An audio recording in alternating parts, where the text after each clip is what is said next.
I mentioned something last week, which is looking at the Gospels and looking actually at the New Testament, but specifically the Gospels, in a way that would be considered more what the Greek calls bi, where we get our term for biography, that is the life, bio, living or life, and graphia, writing. Bioi, plural, of looking at a snippet, if you will, of Jesus' life and his ministry, not an exhaustive start to finish, but the most important parts included. And what I came across, I'm always researching and coming across things that I enjoy. This is not reading for the folks who want to buy the books with the preacher's face on the cover smiling. No. But if you're really serious, this is kind of an interesting research from the Society of Biblical Literature, Resources for Biblical Study, edited by David E. Aoun, Greco-Roman Literature and the New Testament. And in this, I will just read you one thing very quickly that he says regarding we tend to not analyze the type of writing. We just read it. We read it, we're familiar with it. We don't think about analyzing the type of writing. This individual did. This is what he says. He says, ideally, history ought to be truthful, useful, and entertaining. The material for biography was often gotten from historical works, but the accent was placed upon the subjects as paradigms of virtue and less frequently of vice. Thus, while biography tended to emphasize the one-sided praise of the subject, it was still firmly rooted in historical fact rather than literary fiction.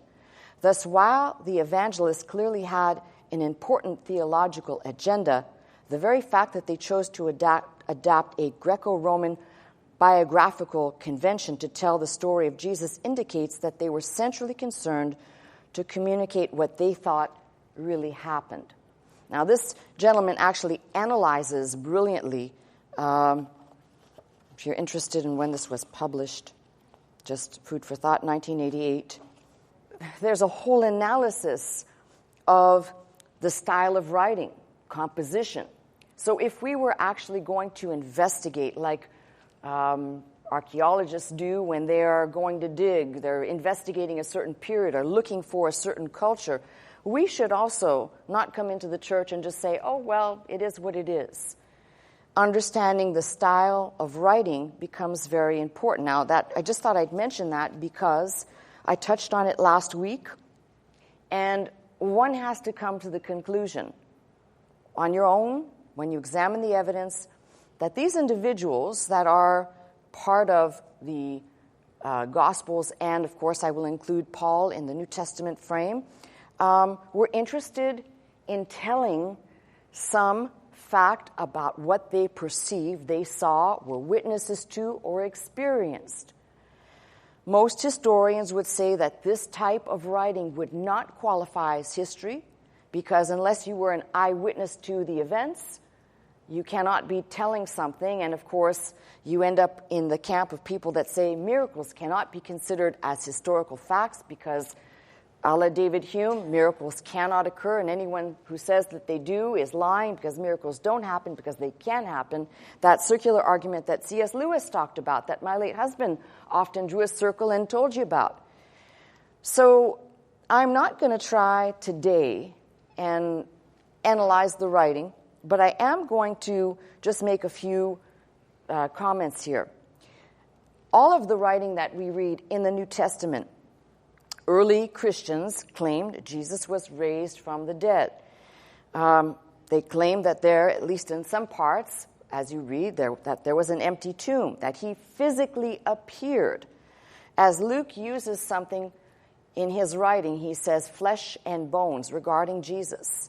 That should dispel immediately those people who say, a la Jesus Seminar and Funk and those folks that say that these were Christophanies or theophanies or appearances, but they were not bodily.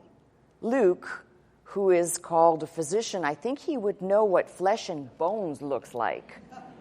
So you've got to enter in and make some good assessments. Furthermore, if it's just an apparition, a theophany, a Christophany, and not an actual person that resurrected before them, then this theophany or whoever he was that appeared, interestingly enough, it says that he ate and drank with them. And I'd like to know where the food went. Luke also does something interesting, which we tend to overlook. And I'll touch on this today. And if the Lord wills, we'll continue on this subject so that we can really put down a solid foundation.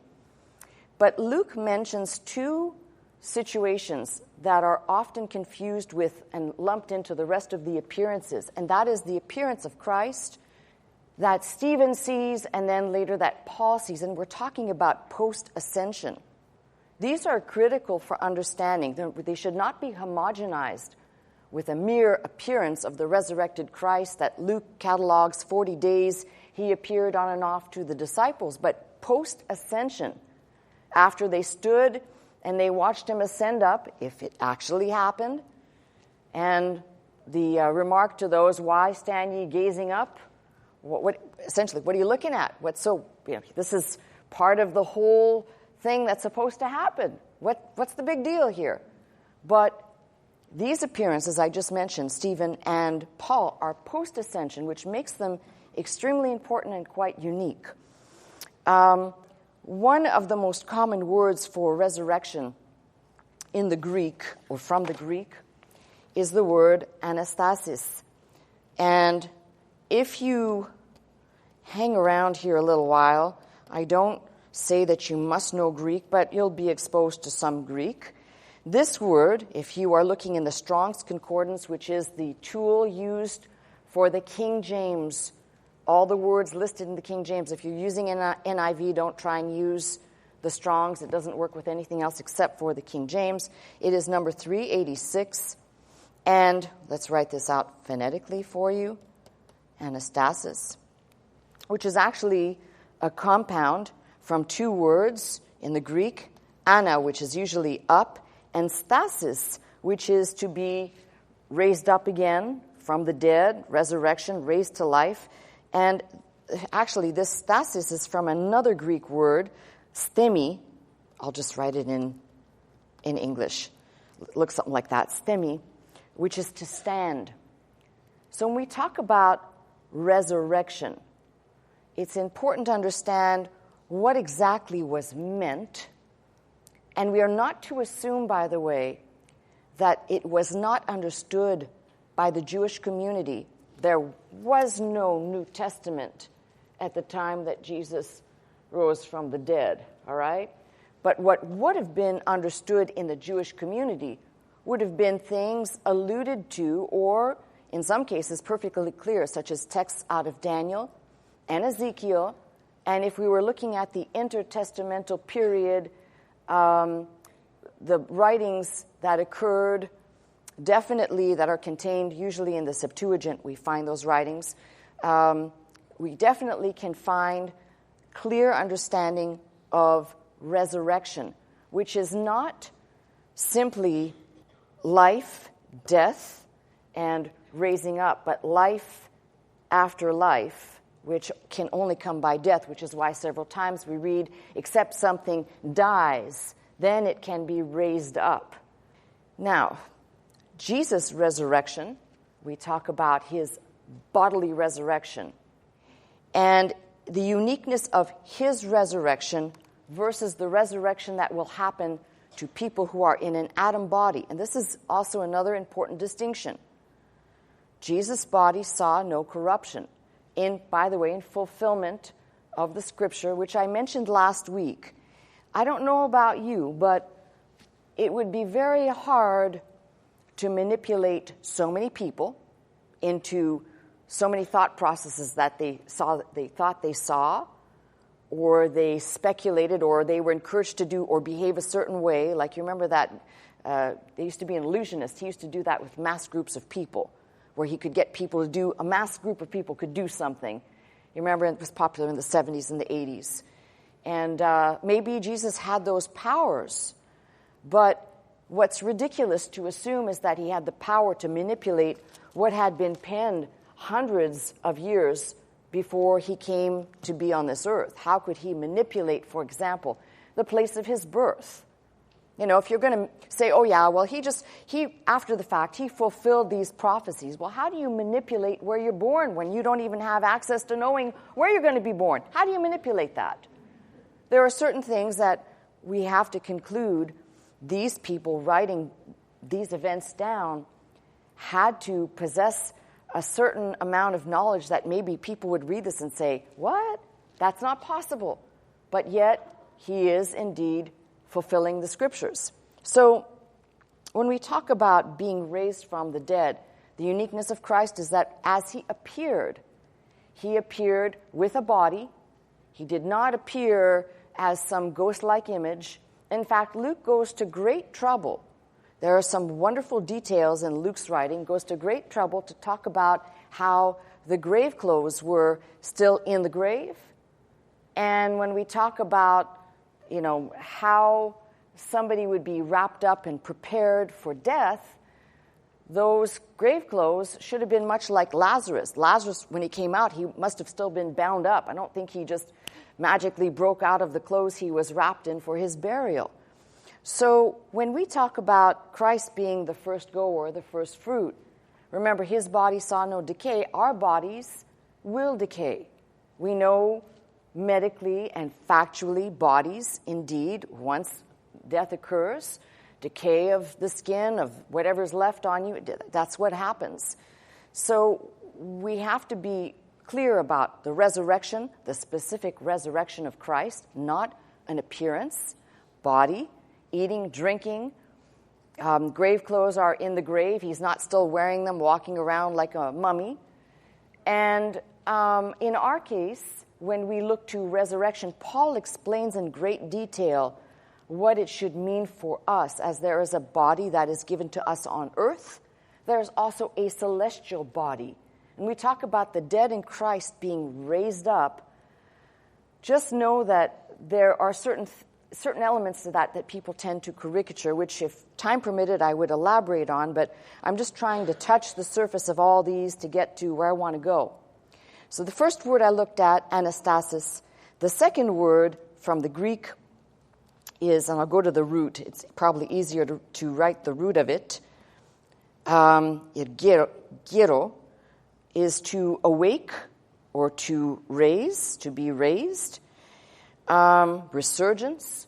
This, if you're looking, would be related to Strong's 1453 and 54. And then ultimately, one last word, which is actually a compound attached to this word. So really, we're only dealing with two words. But when you have X, like this, placed in front of anastasis, X is out of and above, which is essentially unequivocally rising from death, being used exclusively for that. So when we look at these words, it is important. It's not just enough to say, oh, we describe resurrection, and then sometimes it gets convoluted because people like to talk about resurrection, and they confuse resurrection. We're looking at Christ as a first goer, a type, prototype, versus what will happen to us. Now, I know that death is not a popular subject. It's certainly not going to make the masses bust down this door because people go across the street in great sorrow visiting their loved ones. But what it should do for the Christian, and this is what I've been saying for many, many years, if a person takes the time to study the death and resurrection of Jesus Christ and all that he says about trusting and believing and faithing in him, and what we are to anticipate, then it's very clear that we're not amassing all of this knowledge in what I call the boot camp of life down here to just simply be put in a grave and shut down. If that's all there is, then this whole thing called Christianity is nuts, and we're all wasting our time. And as Paul said, if Christ has not risen, our faith is in vain. But we know, if you're going to examine the facts, there are certain facts regarding the resurrection and the people that he appeared to, that if you and I were writing, we would not include them. We would not include them because they make no sense to include them. So I'd like to look at least a few of those to lay down something that I think will make a lot of sense once I'm done. If you would open your Bibles, please, to 1 Corinthians 15. I want to read one verse, and then we're going to go somewhere else so you can, especially for those people who are just kind of navigating their Bible, you at home, I know you got a Bible tucked away on a shelf somewhere. Go get it. You won't embarrass me at all. It will take a second for you to trip over your coffee cup and your pets that are in the way. Go get your Bible. We're thinking of you too, by the way, you at home.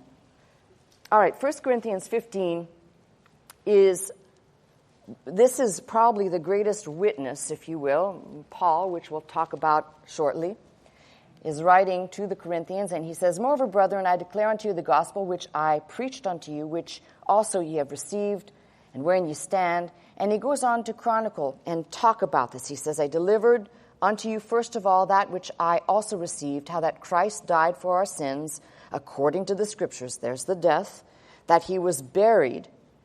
Very important. So when people say that Paul doesn't talk about the empty tomb, nobody mentions his burial. So we don't have to conclude that he didn't think that he just died and he was left out like Jesus seminar people say that he was left out on a pile to be eaten and pecked away at by birds and wild animals. Buried, that is the preaching of the first century, and that he rose again the third day according to the Scriptures, that he was seen of Cephas, which is Peter, then of the 12.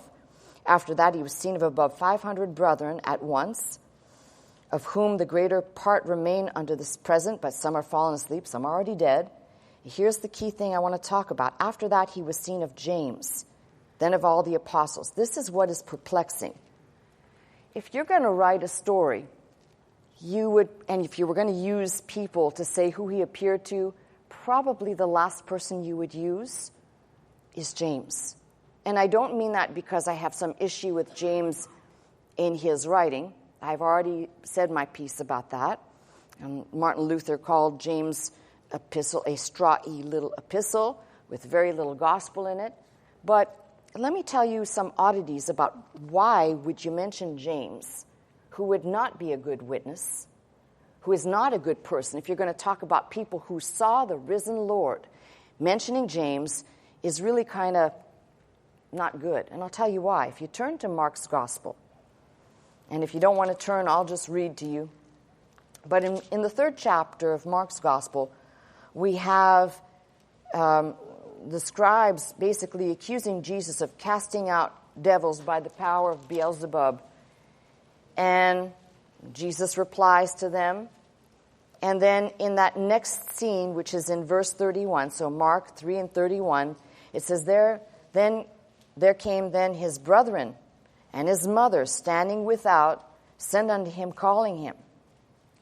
And the multitude sat about him, and they said unto him, Behold, thy mother and thy brethren without seek for thee. In another place it says, they sought to put him away. They thought he was mad. And he answers and says, Who is my mother and my brethren? And he looked round about on them which sat about him, and he said, Behold, my mother and my brethren. He's pointing at the people in front of him, not the people that are standing there.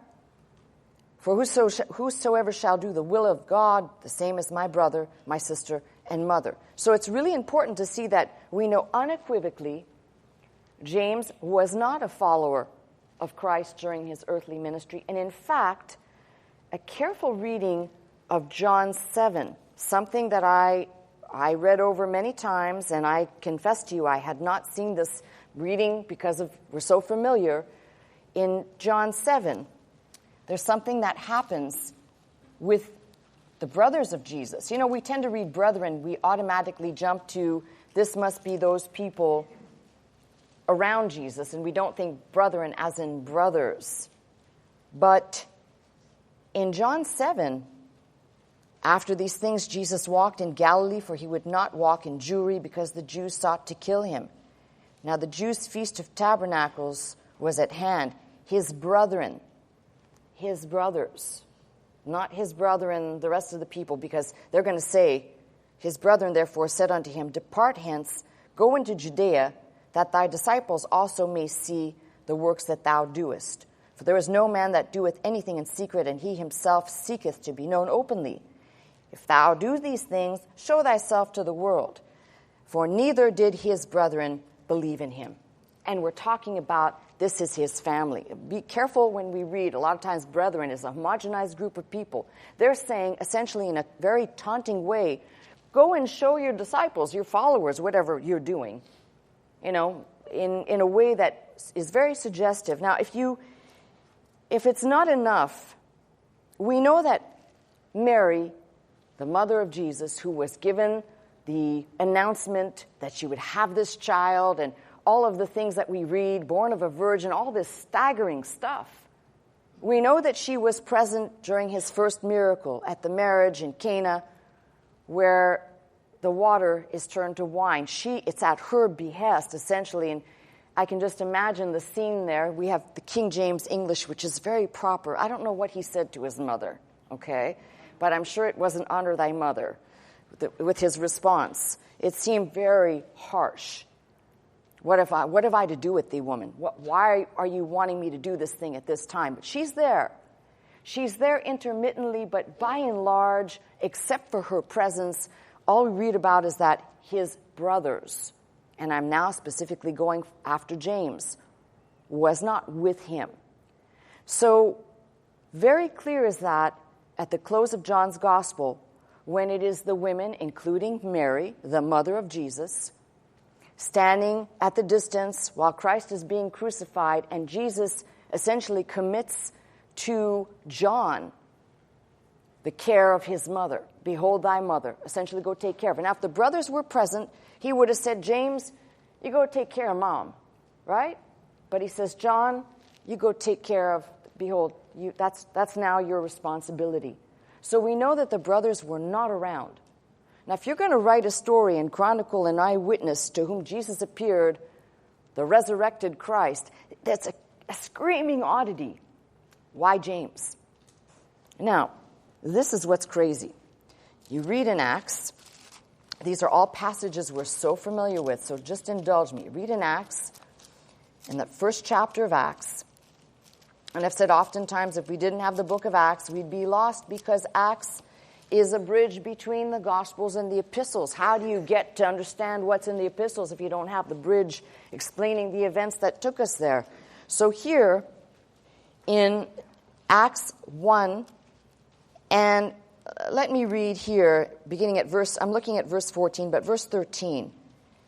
And when they were come in, they went up into an upper room where abode both Peter and James and John, Andrew, Philip, Thomas, Bartholomew, Matthew, James, the son of Alphaeus, Simon, Zelotes, and Judas, the brother of James. These all continued with one accord in prayer and supplication with the women and Mary, the mother of Jesus, with his brethren.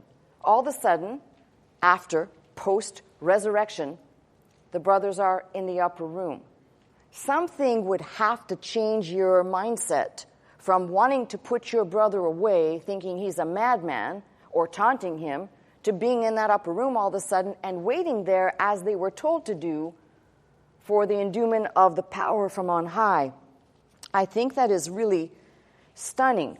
But what's even more stunning is something about James that if you begin to consider the rest of the people who followed Christ, the inner circle, those who he called, save Judas, we know his fate, but those who he called, they were given the Great Commission. Go out into all the world, making disciples, learners, teaching and preaching whatsoever I've commanded you. Lo, I'm with you always until the end of the earth, right? So, what is the oddity? James never leaves Jerusalem. That's the oddity. Now, it's strange because if we go through the history of the church, ultimately the history of the church will kind of pick itself up and essentially, you've got to thank the Catholics for this.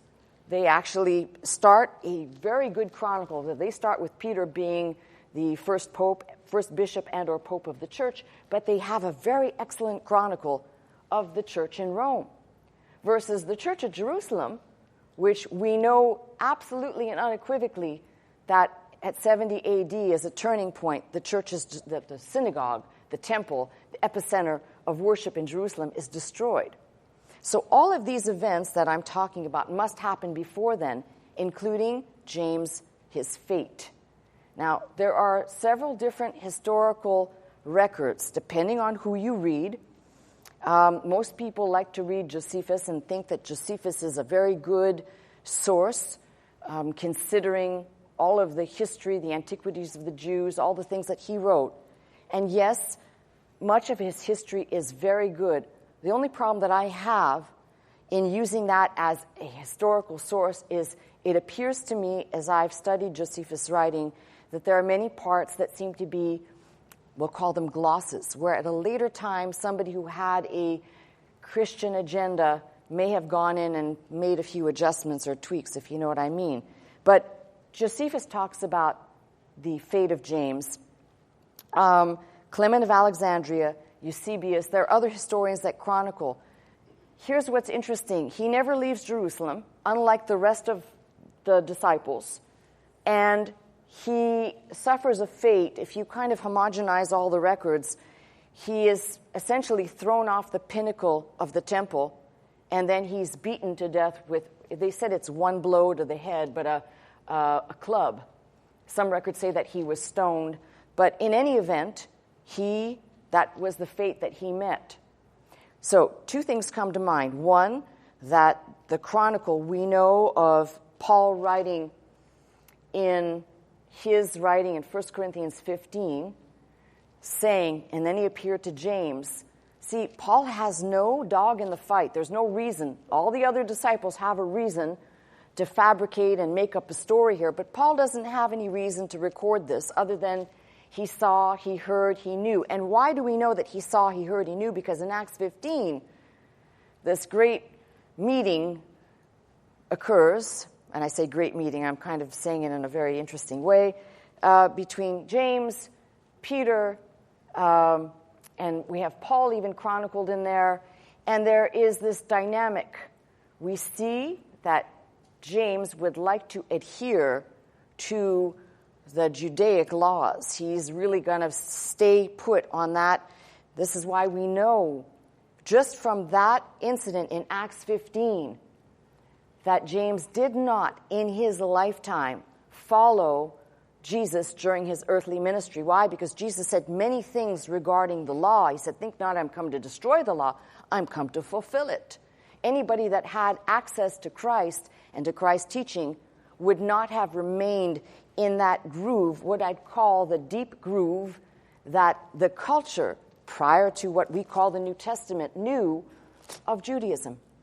So there are some very interesting dynamics there. Why record James, and we're going to call him the oddest witness, as someone who saw that Christ appeared to him? Now, we don't know anything except what is written for us. So in Galatians, Paul even chronicles this. And I love that you can go to each one of these. Now, many people will say, well, you know, the synoptics, you know, we're not sure what we should read and trust. Well, again, you'd have no reason to dispute what Paul is writing. And Paul goes on to chronicle in Galatians 1:19. Obviously, you know that Paul saw James. He says in verse 18, after 3 years he went up to Jerusalem to see Peter, abode with him 15 days. But other of the apostles saw none save James, the Lord's brother. And then he goes on, a little bit further on in the second chapter, to talk about another, I think it's verse 9, when it says, when James, Cephas, who is Peter, and John, who seemed to be pillars, perceived the grace that was given unto me, they gave to me and Barnabas the right hands of fellowship. When they knew that we were really for real, they extended the love of the brethren to us as well. So it can't be that this is just woven in just for fun. But James makes the worst person to reference. In fact, I said last week, the oddity of what's chronicled in 1 Corinthians 15 is the absence of the appearance to the women, because we know the women were at the tomb first. Now, I say very delicately and with trepidation, because I don't like to give opinions. I like to stick to what's in this book. But I suspect that perhaps, I wouldn't say that Paul wasn't aware that the women were the first at the tomb. I wouldn't say that at all. But what I would say is that perhaps from Paul's vantage point, in his address, knowing the social standing of women in that day, to even include them would bring ridicule, and in fact would bring an element of, how could you even consider this credible information? Because women did not have a place as witnesses, let alone in society. So there's kind of some interesting elements, as I said, about how Paul, in his 1 Corinthians 15 discourse, is cataloging people. The next that I want to talk about is that group of people. He says to above 500 people at once. He says some are alive and some are asleep, some are still living and some are dead. Let's do a little math here. Let's say absolutely, because there's much debate as to the dating of these books in the Bible, New Testament specifically.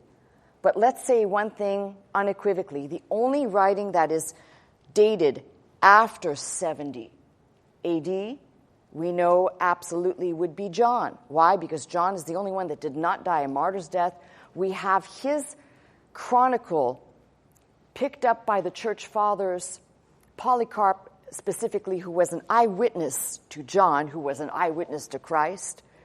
We've got many other good eyewitness-to-eyewitness testimonies in documentation, so we can put John's death very, very close to the late 90s, no more than 100 AD. Apart from that, the rest of this writing, the bulk of this writing, has to occur before 70 AD. And I say has to. There's been much debate, even the debate of when Paul's writing actually occurred. Some have said that his writing actually occurred before, not circulated, occurred before the circulation of the Gospels. There's a lot of speculation there. But the one thing we know unequivocally is that had there been an event that occurred in Jerusalem coinciding sometime after 70, it would have been said somewhere that the new headquarters, folks, if you want to find us, the new headquarters is in XYZ, right? Because the office is now moved, right? So that's an important thing right there.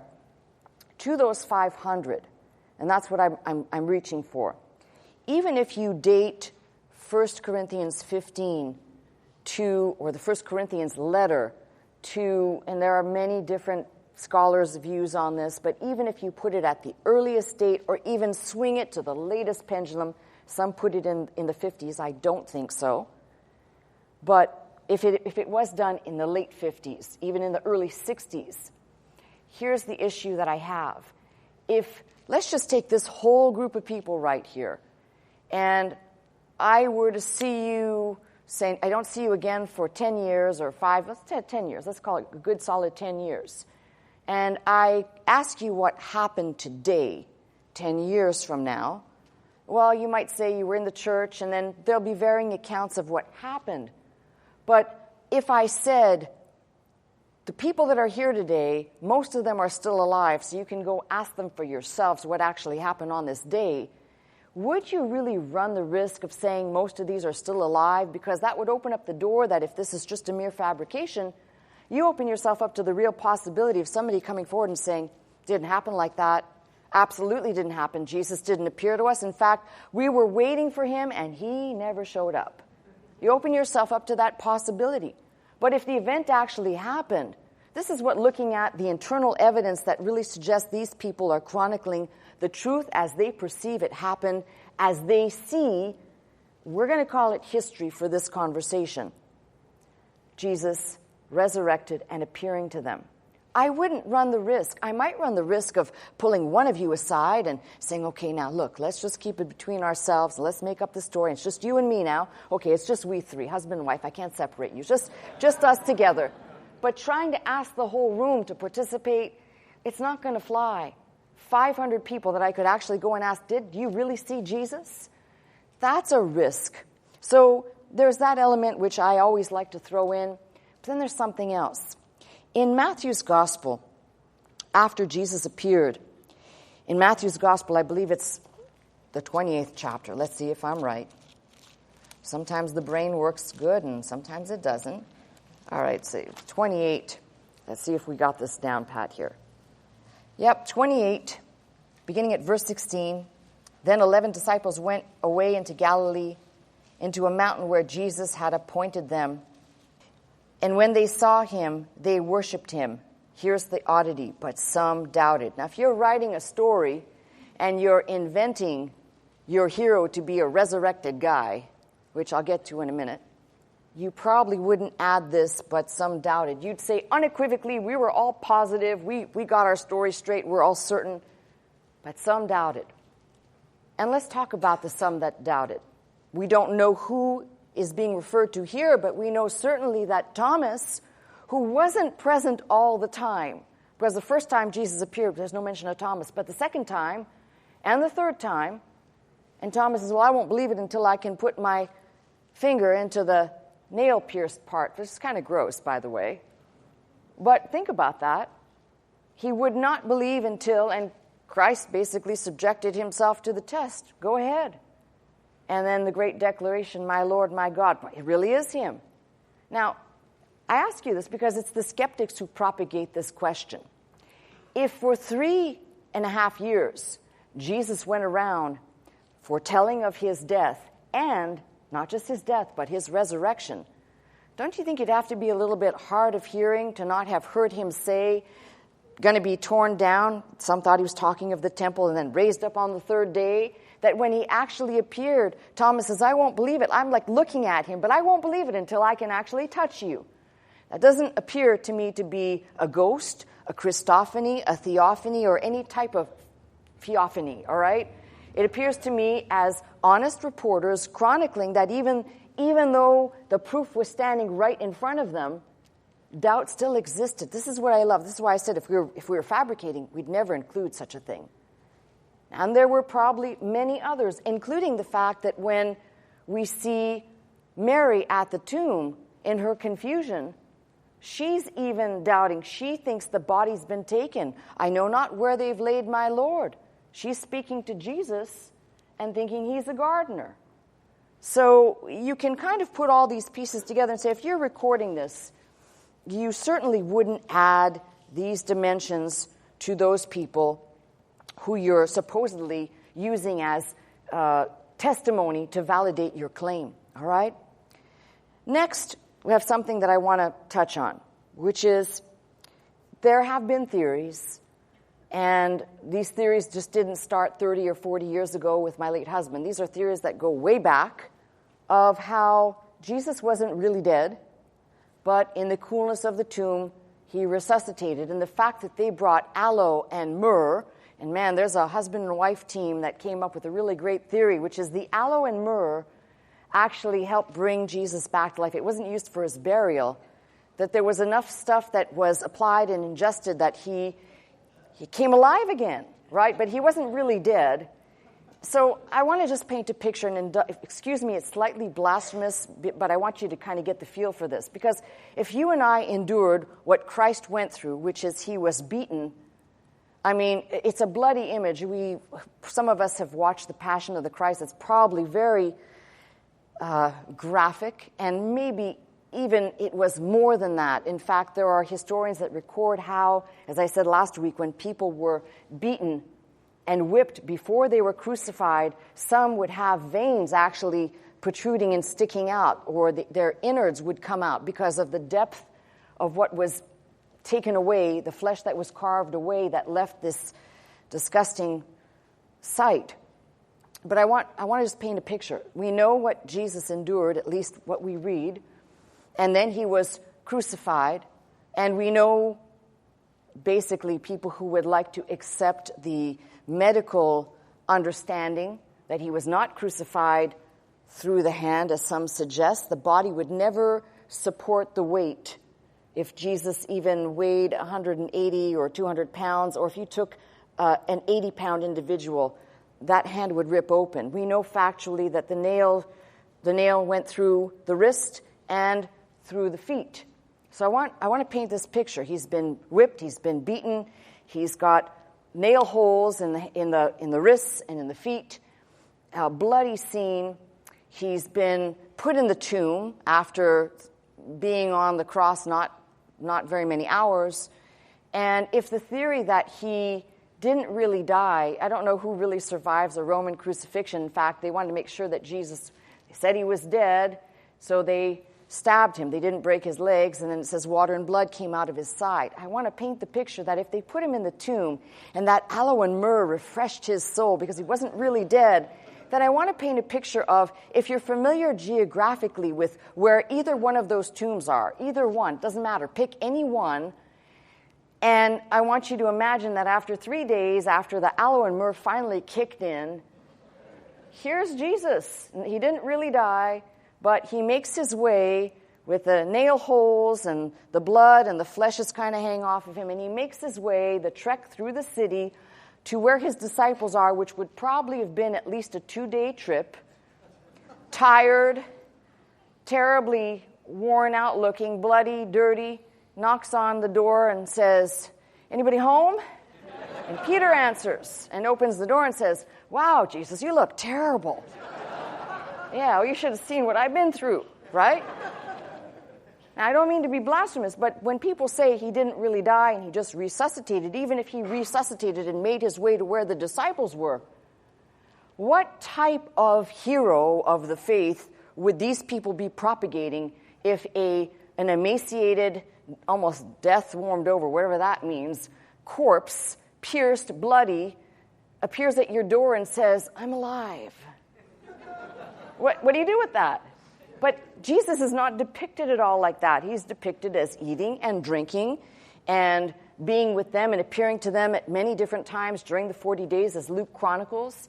So the whole idea that he would have resuscitated falls flat on its face for a number of reasons, but the biggest one is why propagate, why then preach a risen, dead and risen Christ, when in fact you're now beginning your whole story on a lie, which brings me to something that is very interesting that has lots of people polarized. So I'm going to touch on this, but I'm not going to tell you what you should believe. I'm going to say go examine the evidence for yourself. But there's one crucial thing about what Jesus said when he kept saying the third day or on the third day, which seems like most of the people,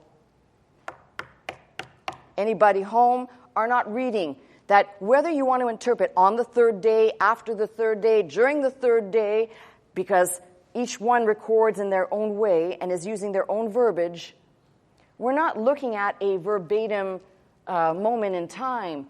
The key thing is that when people say he was crucified on Friday, which is how the Catholic Church has perpetuated Good Friday and Easter Sunday, the problem is that you can never get 3 days out of Friday to Sunday. You'll never get 3 days. I don't care if you want to invent a day. You'll never get, or how you're counting, 1.5 makes 2, especially not in the Jewish tradition, which is how they calculated time. The most important thing is scholars are very polarized on this because they say, well, if the third day is really the third day, or if it's the third day, is it 3 days and 3 nights? Is it on the third? Is it after the third day? And they're all losing sight of the most important thing. Jesus said there'll be no other sign except the sign of Jonah. It's the one time where this minor prophet with a major message gets used. And he says clearly, there'll be no other sign except the sign of Jonah. And it describes of Jonah. Jonah was in the great fish 3 days and 3 nights, and then he was spewed up alive, right? Full of fish stuff probably. But he went on to preach.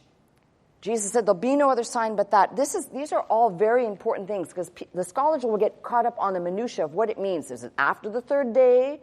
Was it in the third day, in the third hour? But all that's irrelevant. What's relevant is what Jesus said, the essence of his message. Now, this is what I ask you to consider. If we were examining evidence and fabrication, here's the thing that I have real issue with. How do you manipulate? First of all, how do you manipulate the timing of your death, supposedly to coincide with being the Passover offering? How do you manipulate that? How do you make it happen just so? But more importantly, how do you manipulate 3 days? I mean, whenever you come out of the tomb, when you come out of the tomb, you come out of the tomb, right? I mean, if you're going to come out of the tomb, you come out of the tomb. No, you're not getting me. All right. But he said specifically And whether you want to say after the third day, 3 days, he said something rather specific. People are hung up on the minutia of what it means. Is it after the third day? Is it on the third day? Is it during the third day? That's irrelevant. What he said, the most key thing, is 3 days. Whether the 3 days and 3 nights fully, as we understand, or in the Judaic way, it doesn't matter. To predict that and come forward at that set time, fulfilling all of the set times of God, would take beyond Houdini. And you can say, well, maybe that's not manipulated, but other things may be. As I described, how do you manipulate a crowd of people on what is Palm Sunday, known to the church as Palm Sunday? How do you manipulate a crowd of people, as he says, go get that colt and the donkey, go get it, and I'm going to ride in there. How do you manipulate everybody to cry out, Hosanna to the King, Hosanna to the King, as he comes in? How do you start that? Is it Peter's in the corner over here, and you got somebody else in the corner over there, Hosanna, and then they all start chanting it, and you get everybody involved? How do you get everybody involved? You don't. How do you manipulate that many people? How do you manipulate Pilate? How do you manipulate Herod? How do you manipulate the miracle events that occurred? I used the example of, again, this is during his earthly ministry. How do you manipulate the multitudes who, it's recorded that this boy came. Oh boy, here it goes. This boy came and he had a little bit of fish and a little bit of bread, right? And the miracle of feeding the multitudes with that, just that little bit. How do you manipulate the multitudes into everybody's going to receive from that little bit and everybody's going to be full and there's going to be leftovers? How do you manipulate that? Unless it's all made up, of course. But we're assuming that these events are recorded, as Owen says, that they actually saw what they saw and they're honestly reporting it. Or did they say to the boy, hey boy, go into Bethsaida or the next town there, and here, we got, how many pennies worth do we have here? Here, you go to the nearest hamburger joint in Bethsaida. You buy hamburgers for everybody. It'd be like the hamburger decision, but in Jesus' day. Everybody gets a hamburger, right? Y'all get hamburgers. And then we'll just say that Jesus performed this great miracle, right? We'll say the master did this thing. Because, he hasn't been doing too many miracles of late. So, I mean, the whole thing is ludicrous. You can't make up stuff like this. Well, you could, I suppose. But how do you make up the thing, for example, of a paralytic being healed or a man who's blind and blind from birth, and yet he goes in and sees, and then they turn against him because he says, well, this man was blind from birth, and now he sees. How is this possible? So when we get to the miracle of the resurrection, I don't know why we're even trying to argue that this event couldn't happen, because it makes all of the other things that occurred in Jesus' ministry, if you weigh out all the different eyewitnesses to events, people say, but he only appeared to his disciples. Well, that's why I said the post-ascension appearances are important. Because if you're not looking for post-ascension appearances, you say, well, this was all a fabrication, and these guys made it up, and they're going to perpetuate a story. But post-ascension, that means after Jesus has gone up in the sky in the clouds, we have Stephen recording, seeing a vision of Christ, and we'll study this Greek word on festival. I won't do it here for to see and vision, and it'll clarify a lot because the Greek is very specific, and equally to Paul. And Paul, as I said, is the star witness of the whole program here, because Paul, unlike the rest of the people who they all had to keep together to keep telling a lie, to keep perpetuating that Jesus indeed rose from the dead, and he's the Messiah, and he's the Christ, and he's the fulfillment. He was a Jew. He was persecuting Christians. He didn't have there was no dog in the fight for him to actually get into this thing called Christianity. And then he says all of a sudden, after his Damascus Road experience, that he had exposure to the risen Christ, post-ascension. These things become almost like a mind-boggling, if you start to examine the evidence. And I said there's so many of them. I'm almost at an hour point, and I'm thinking to myself, and I haven't even exhausted the rest of the information. The crucial thing is that people say, well, why should it matter to me? You're laboring this point. Why should it matter to me? Well, here's the deal, which I said last week in summary, which is they either all made up a lie or they were telling the truth. And if they were telling the truth and Christ is risen, then the very things that are declared about Christ for those who trust and believe in him become validated by his resurrection, and they become true to you and to me, not because I would like to believe that they're real, but because they actually happen. Now, the interesting thing here is that if we are going to try and pick some of this apart even more, I would say to you, and there's much more to pick apart, but we've got, beginning at the first century, we have events and people that begin to formulate church history.